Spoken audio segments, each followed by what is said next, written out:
With boxers alone. Oh my God. It was serious.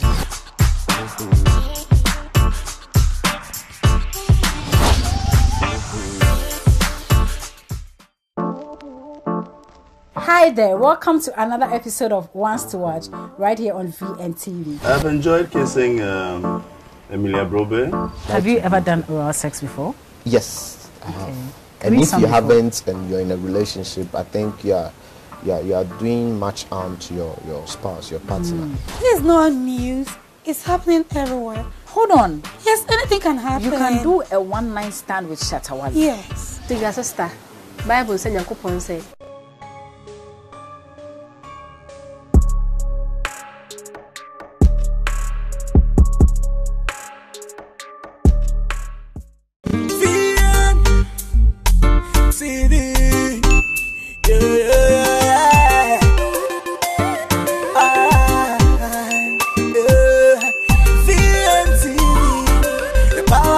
Of entertainment.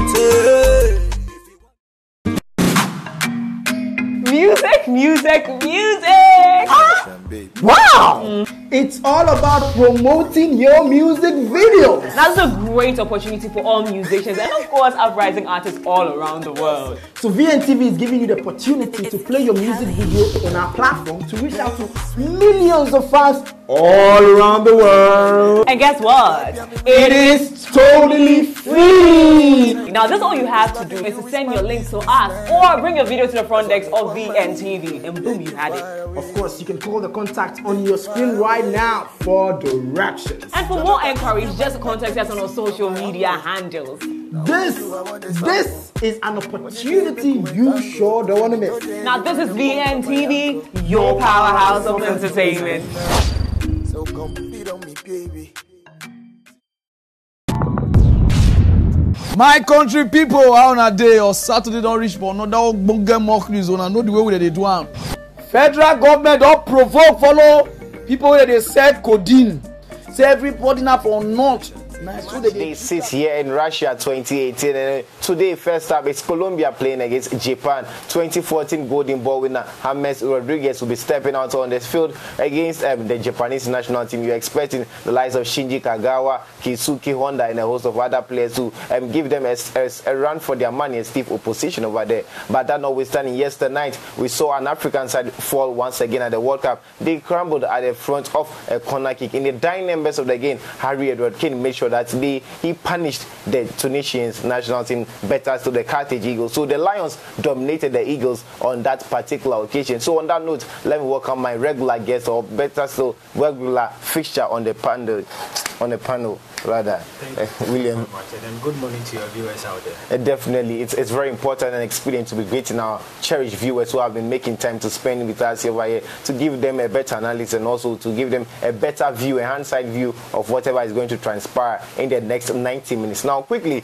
let's review of what transpired yesterday. You realize that in the first game, Sweden did very well and they managed to get a 1-0 victory over South Korea. That was quite impressive on the part of the Swedish national team, especially when they were returning from the World Cup for the first time since 2006. Now, how would you assess the Sweden national team minus the fact that Zlatan Ibrahimovic is not part of this team? When you are looking at the Sweden national team, it seems like they have a very good defensive pair. And then, yes, they defended well and then they went on to win the game 1-0. And then you are expecting that at least, yes, they've won it and then they have other 2 matches more to play. So first, you're coming back from almost like 2006 and you've never been there, and then you come back and then you win a game and then you have more matches to play. So it's for me it's a very good win, and it's from a very good start. So Yeah, it's a very good start on that note. Now, looking at another side, that they did very well and had a very good start. Talking about the Belgian national team, better still, the Red Devils, or in French they call them Diable Rouge.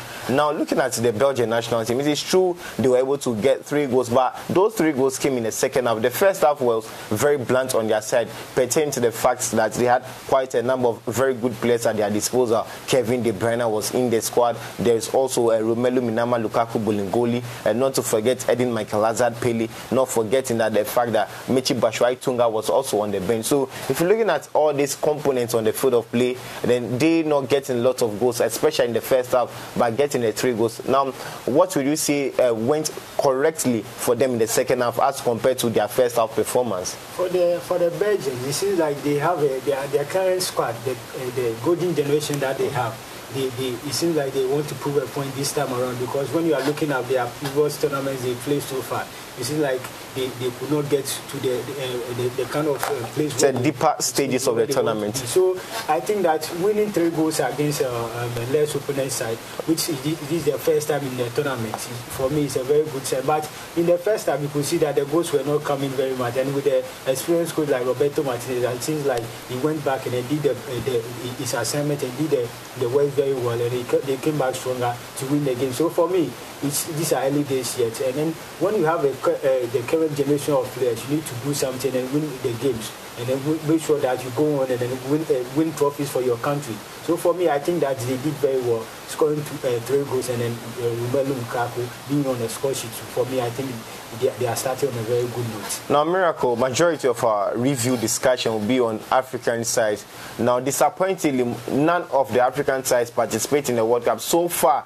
That's 4 teams have participated in the World Cup currently, or they have played matches at Russia 2018, and they are yet to taste a goal, yet to taste a win. Yesterday night we saw the fact that Sassi was able to register Africa's first goal. Now, looking at all the continents that are participating in Russia 2018, it's only Africa that has failed to record the win.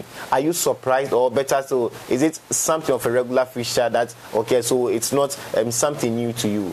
I'm surprised. I mean, I do agree with you when you were saying that at least even if we have lesser number of people, countries representing us as a continent, at least we need to do something. We need to prove a point. And I do agree with you, because from what we've seen so far, it's not that impressive. It's not encouraging. It's not encouraging. And we also have the same kind of number of slots like the South Americans. But when they come, they perform and they do. So I do agree with you when you are saying that, yes, even though our representation is not that enough, at least they need to do something. Even if we have less number of slots, at least. And then I've not been quite impressive at all about their performance so far. And it seems like most of the teams, they concede goals during to the latter parts of the game. So it seems like they lose concentration. And then you could see from the set pieces, they could not. Yesterday I was wondering, against England, the set piece, almost all the set pieces, the Englands are winning the ball. And then you could imagine the same kind of goal, Hurricane repeating the same goal again. So what were they doing? I'm just disappointed in the African teams that are representing us so far. Now, one thing that has killed the African game is the fact that they failed to defend set pieces. Now, number 1, Egypt played against Uruguay, and then from a resultant free kick, they conceded the first goal, and that was the killer blow for them. Also, Morocco played against Iran, Islamic Republic of Iran. From a corner kick in the dying embers of the game, they conceded a 1 goal over there, and then that was the end of the game for them. That notwithstanding, you saw another team playing, that is Egypt. Oh, sorry, that is yesterday Tunisia played, and then they also conceded from a corner kick. Now, let's not forget that on Saturday, Nigeria also played against Croatia, and they also conceded from a corner kick. What exactly is wrong with the African sides and also conceding from set pieces? I don't really know what's the problem is, because at least when you are playing against a very good side, you should always be concentrating on the game and make sure that you stay focused. I can't see, I don't realize, I just don't know words to use as to how come they've been losing the games and then they've been conceding set goals. And then yesterday I predicted a draw or win for Tunisia. When the game was about to end, I was just happy that at least your prediction would come. And then all of a sudden they just came the set piece and then Hurricane scored the goal. So for me, the African contingent that are representing us, they've not give us what it takes to support them. And then when you are losing your first games and you are most of them are in a very difficult, tough groups. Very tough groups. You can't expect to going on to the further stage of the competition. And I feel very, very bad as an African, and we've been not able to live up to expectation. It's amazing that they are losing their matches, just like not even a single draw for almost like 4 countries that are played so far. And then it's not that impressive. I'm just amazed. Now, Miracle, I don't know whether it's by accident or by design, but all the African sides have considered deep into the game. Now, is it something that has got to do with their concentration levels going off during the latter part of the game, or is just by accident that they are conceding goals at the latter part of the game? So I might think that maybe it might be from maybe fatigue or maybe the loss of concentration on the game. I don't, but yes, they play very well, and then at the latter stages of the game, they concede. So I think that the coaches that are handling the various teams, they just need to talk to them and make sure that at least they put out their best their performance, and then their full concentration throughout the 90 minutes game, and then make sure that they not concede too many fouls. Yes, because that's what it is being scored against them so far. It's the set pieces, and then they cannot defend against the set pieces. It's quite amazing. It's quite amazing. Now, finally, before we move to the Colombian game that we're playing at 12 p.m. or better still at noon, you are looking at African sides participating in the World Cup. Now, in 2006, it was Ghana that raised the flag of Africa very high. 2010, it was the same country, that's Ghana. In 2014, you had Nigeria qualifying to this round of 16. You also had Algeria, so meaning two sides qualified from their various groups. Now, it's early days yet, but a proverb in the local parlance says that Agrobeso Efrianopa. Now, taking inference from that particular proverb, now looking at the performance of all four countries that have participated so far, how far do you think that they will be able to travel in this tournament? For seeing their performance so far, I don't think that any of the team can progress as it stays now, unless maybe they come back and then work more and then make sure that they deliver what it takes. But for me, what I've seen so far, it's not been an impressive performance. And prior to their preparations too, sometimes the qualifiers that they played, it seems like their preparations were not that enough, that were good enough. So for me, I will not be shocked. I will not be surprised if most of them will not go past the first stages of the competition. I will not be surprised at all, because they've not put that kind of performance that we all saw Ghana when they went. And then I'm just amazed that as a country like Ghana, and then we were in the group like Egypt, and then we saw that most of the people were just asking that the African champions like Egypt, when are they going to represent us in the world stage? And then they've given them a chance now. Go and prove yourself, and it seems like they when you say they've given them the chance, as if we donated it to them. They qualified, they played, and then they won the group, and then at least they proceeded further. So at least you have the bigger stage now.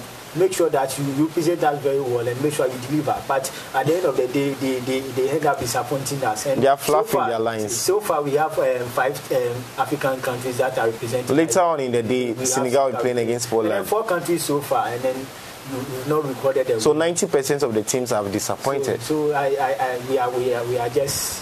are just representing on playing safe. So you are just partakers, you are not really involved in the World Cup proper. Now, away from that, and then we'll be focusing on today's game. First game is Colombia coming up against Japan. Now, per records, Japan are yet to taste a victory against Colombia. Would they be able, would the Blue Samurais be able to shock the Colombians, the Los Cafeteros, this afternoon as they lock on against them at the Moldova Stadium, or at the Saransk Stadium, or the Saransk Arena? Now, looking at this particular game, James Rodriguez is going to be missing in action for them.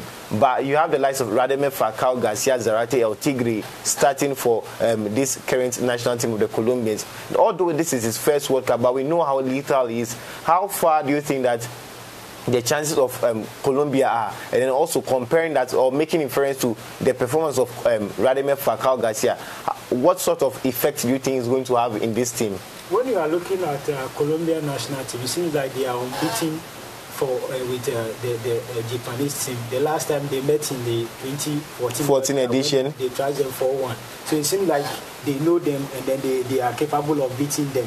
So for me, I think, James Rodriguez is not playing. He's battling fitness problem, and yes, he's very good at least you don't have to make sure that he plays, because you have better players like Falcao who can also do the job for them. So for me, I'm thinking that yes, they have a very good team. It's not only dependent on one person. At least they can go on and deliver and make sure that they win.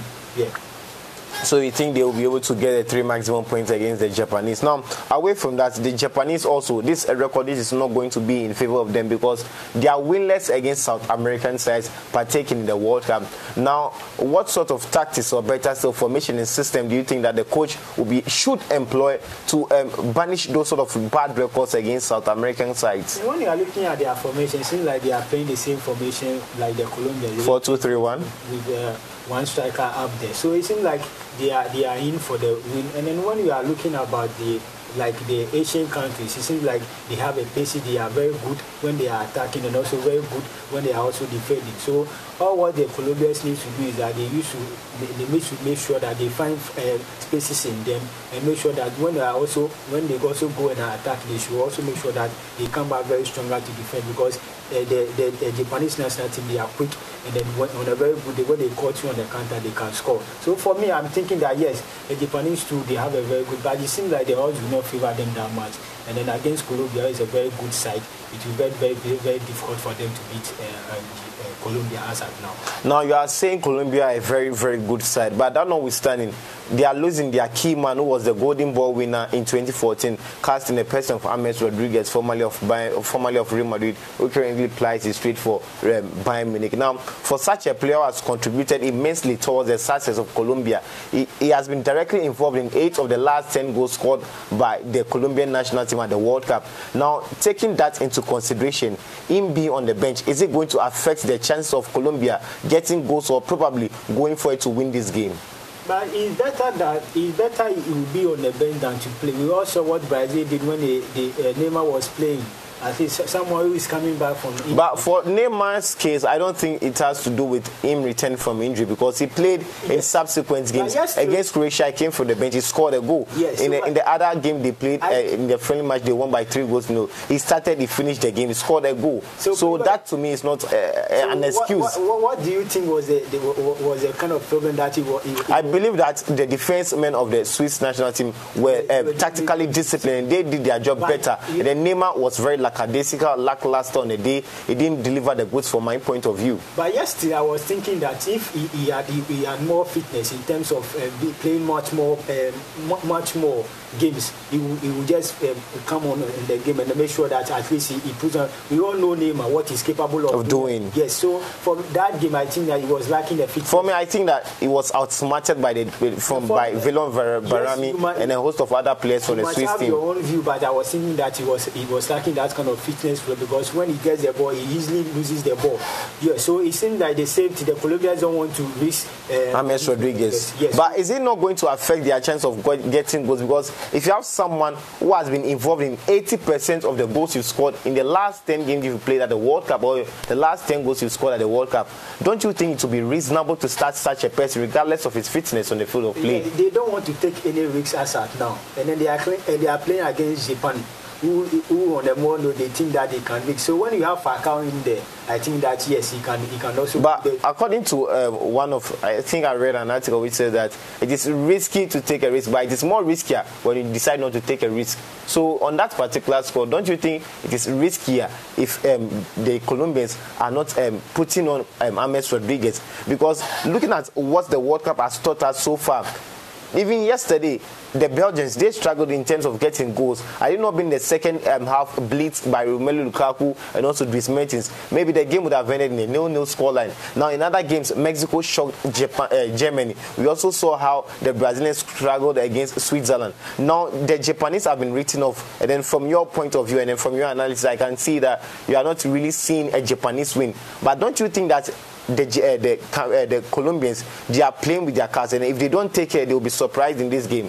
How many matches are we playing so far? 3 games. 3 games, and then you are playing your first game. What happens if you put him in there, you take the risk, and then you got injured again? What happens if he doesn't get injured and scores a goal? So that's the risk that the coach is taking. He's making sure that at least we are playing against an opponent that we've been able to beat before. They've never beat us so far. So when you make sure that you don't have your player in there, and at least you rest him for the next game that you'll be playing against Senegal, and then you have Poland. That's a more tougher games. At least when you put him in there, he can make a point. So you have more games to play, and then you are also hoping that you qualify to the next stages of the competition, where maybe where probably they might need him more. So yes, I think that the coach is taking the risk of not playing, but yes, it's a good risk, and at the end of the day, when they go on to win, the game it will be for the benefit of the coach and then the team as well. Now, this is a Japanese side that has won 2 out of their last 11 games played at the World Cup.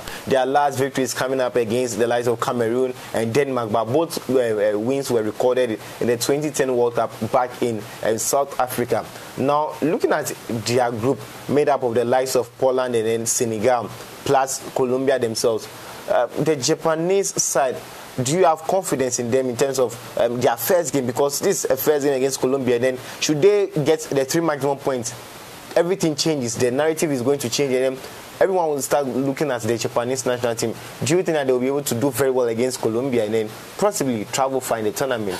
When you are looking at their last 6 games they played on European soil, it seems like they've lost 5. So it seems like when they are playing the World Cup on the European side, it seems like they don't perform well. I don't know if it might be because of maybe some weather conditions or anything that has to do with. So I'm thinking that yes, they can do the job. But when you are in Poland, that has to be due to qualify. They are as the highest scorer, Robert Lewandowski in there, and then we have Senegal, so they are very. Sadio Mane, Keita Body, they have a very good. So I think that yes, they can, but I don't see them progressing out of the state. But the tournament so far, we've been seeing surprises, and then it's just amazing that some of the bigger teams that we are expecting them to win for the first time in the competition, most of them are losing. So yes, they can cause a surprise here. And then when you are looking at the players, when they were granting interviews, it seems like they know what the Japanese are doing. Like the normal Asian side, they are very quick, and then when they are attacking, they attack very well, and when they are defending too, they defend very well. So for me, they need to make sure that at least they use their formation very well, and they make sure that they are coached through Akira Nishino, who is also very, very good, and then they have a very good players on there. But it's quite unfortunate that one of their best players being on that, it's been like almost 14 matches. He's never scored. Almost like when they are calculating, almost like 21 months now. The last time he scored was on 2016. So it seems like they never have to even risk him to play. So it's very good for them. It seems like they are in for the business. Now, but one key player for the Japanese national team, regardless of the fact that it's not that prolific as an attacker, but its work rate, its ability to cause trouble to defenders is very key and very important, and then can lay on the passes and also link up very well with the other midfielders to get goals for the Japanese national team. I'm talking about Shinji Okazaki. It's missing in this game. Now, do you think that Okazaki missing in action can affect the chance of Japan getting goals and riding on that to get the 3 maximum points? It will be, but you also have Shinji Kagawa there, who is very good, and then who is very good controller of the ball, and then also a very good passer of the ball. So I don't think that his presence will be felt that much. But when you have Shinji Kagawa, who can also in a very good day can also do the work for them, I don't think that they might really miss him that much. Now there is also a Shinji Kagawa who has been quite undertone in terms of his performance at Borussia Dortmund. It got to a point in time everyone was crazy about Shinji Kagawa per what he was achieving at Borussia Dortmund in his first spell with them. Because when you're talking about a number 10, a creator, someone who plays in that trequartista role, who plays in the hole behind the striker, he has the vision, the eye of getting a lot of balls in between the defenses and also in between the lines and getting that killer pass that will allow a striker to get into very good position to score goals. Now, looking at the form of Shinji Kagawa, it's not up there in terms of form, but in terms of pedigree, in terms of class, he has it. In terms of skill, he has the ability to do that. Now, against defenders like Carlos Sanchez, who plays for Tottenham Hotspur, do you think that he will be able to survive against such a mean defense? It will be very difficult because it's a teamwork, and then it's not about individual players. When you don't get the right people to support you to do the job, you'll be found once and then you'll be lacking the game. But yes, he's never had a very good season at Borussia Dortmund. And then for Manchester United too, it was disastrous. It was disastrous. Feel the same reason why Manchester United offloaded him. So for me, I think his performance is coming. I don't know if it's due to age or because of probably. But yes, he's never had the kind of game that people knew him when he was in his first spell at Dortmund. So I think that yes, but it's a World Cup, and then they needed to blend the youth and then some kind of experience on the team. So I think he being there at least with his informed, and then we being there also before, I think that yes, he can also make sure that he helps the other players to maintain the atmosphere and make sure that they get the needed results. Now, getting the needed results, one thing that you can't write off is the physical stature of the players. Now, it is quite evident that the Asians, or better still the Japanese, they are not that giants or gigantic, if I should put it that way. They are quite tiny, or better, they have weaker frameworks as compared to that of the Colombians, who are bigger, tougher than them. Now, is it going to affect them in any way? Would they be bullied by the Colombians on the day? And if they are going to be bullied, is it going to directly have a negative effect of the results they'll be able to churn on the day? Yes, and then when those times when Chelsea had those kind of Didier Drogbas and stuff, you could see that Arsenal find it very difficult to beat them. So you could see the factor in which physique and then strength do count. So it seems like these are the same kind of game that is great. The Colombians are very, they have the strength and then they have the physique when it comes to, and then the Japanese too are very strong. But at the end of the game, it's against a very, very fast side and then against a very tougher side and a very physique side who can any day bully do it. So for me, yes, the Colombians has gotten it. And then when you are looking at Chelsea, it was not for any reason that Arsenal, for when Drogba were there, they find it very difficult to defeat Chelsea. So yes, sometimes it does play a major role in the game. Yeah. Okay, so let me give our viewers the benefit of knowing the players that will be starting in this game.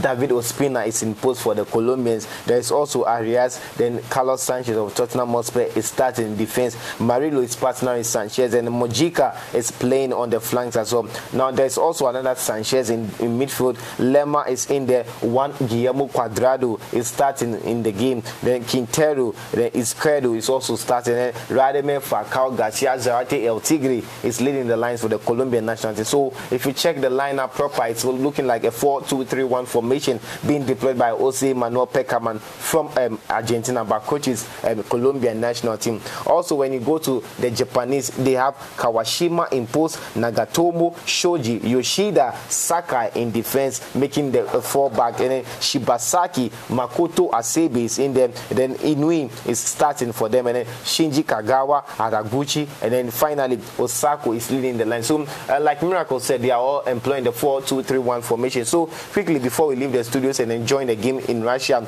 now what do you think is going to be the final result at the end of 90 minutes? Yes, it's going to be a tough game. And then I'm just expecting that at least Colombia can get their first win to kickstart a very good on a very good note for their campaign. So yes, even though for the tournament we've seen surprises so far, I don't think that there's going to be a kind of surprise in there with the kind of squad that Colombia's got. But football does not follow logic, yes, and then anything can happen. But yes, still I'll go in for a Colombia win.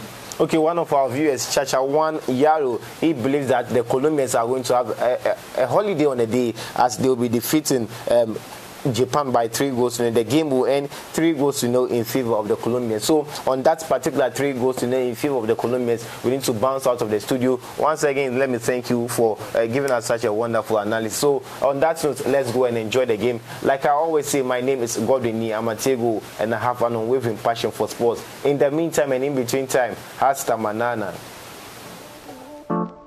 Hi there, welcome to another episode of Once to Watch, right here on VNTV. I've enjoyed kissing Emilia Brobe.